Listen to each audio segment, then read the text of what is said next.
The unforgettable night. The night Adanna stepped onto the dance floor, I felt sick. Not because of fear. Not because of pity. But because I knew they were going to destroy her. The drummers hesitated. The elders whispered. The crowd shifted, their laughter barely hidden. This is a joke. She has no feet. Why is she here? Someone was going to stop her, I thought. Someone had to. But no one did. And then, the drums began. Boom. Boom. Boom. And before I could even understand what was happening, Adanna moved. My name is Kemi. And before I tell you what happened that night, I need you to understand something about our village. Where I come from, dance is life. We dance to celebrate. We dance to mourn. We dance to call the rains and give thanks to the gods. It's in our blood. Every child in our village learns to dance before they learn to speak. Feet tapping, hips swaying, arms moving like water. Everyone, except Adanna. She was different. Adanna was born without feet. No one knew why.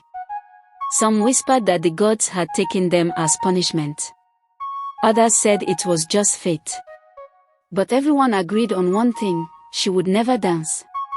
I remember seeing her sitting alone, watching us move, her hands gripping the earth as if she could feel the rhythm through her fingers. One day, I sat beside her. "Do you ever wish you could dance?" I asked. She didn't answer right away. She just looked up at the sky, watching the clouds shift.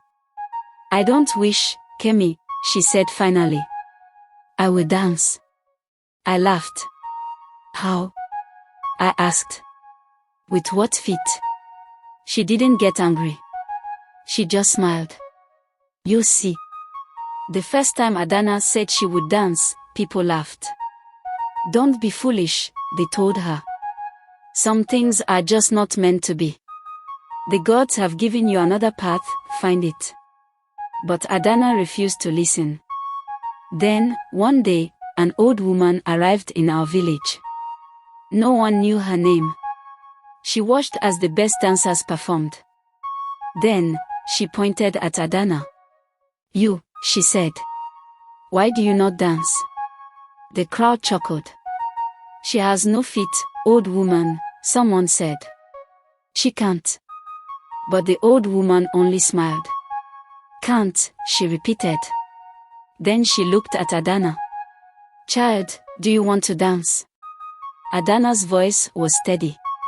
"More than anything." The woman nodded. "Then meet me tomorrow," she said. "Before the sun rises." The next morning, Adanna was gone. For 6 months, no one saw her. When she returned, she was different. She had wrapped wooden stumps in cloth and leather, tying them to her legs. And she had learned something new: how to move.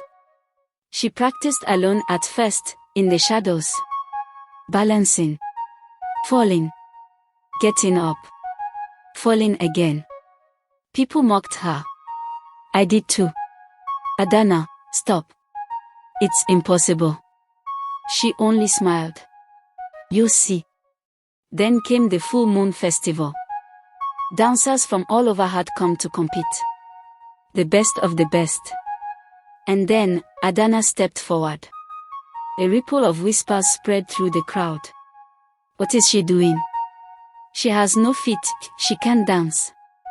The lead drummer hesitated. Then, from the shadows, the old woman nodded. And the drums began. Boom. Boom.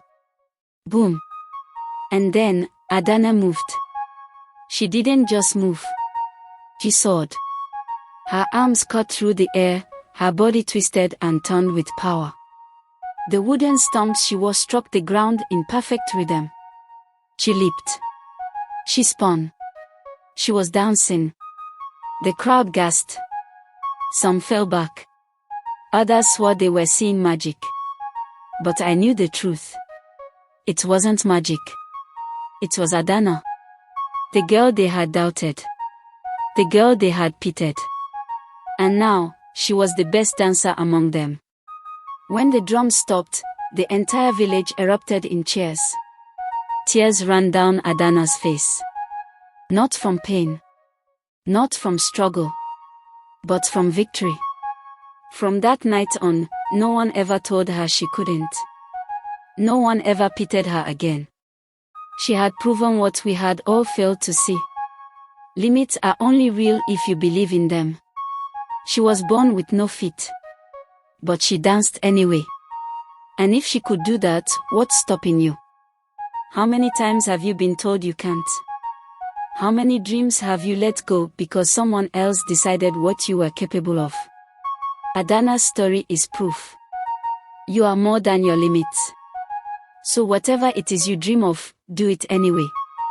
Because the only thing stopping you is you.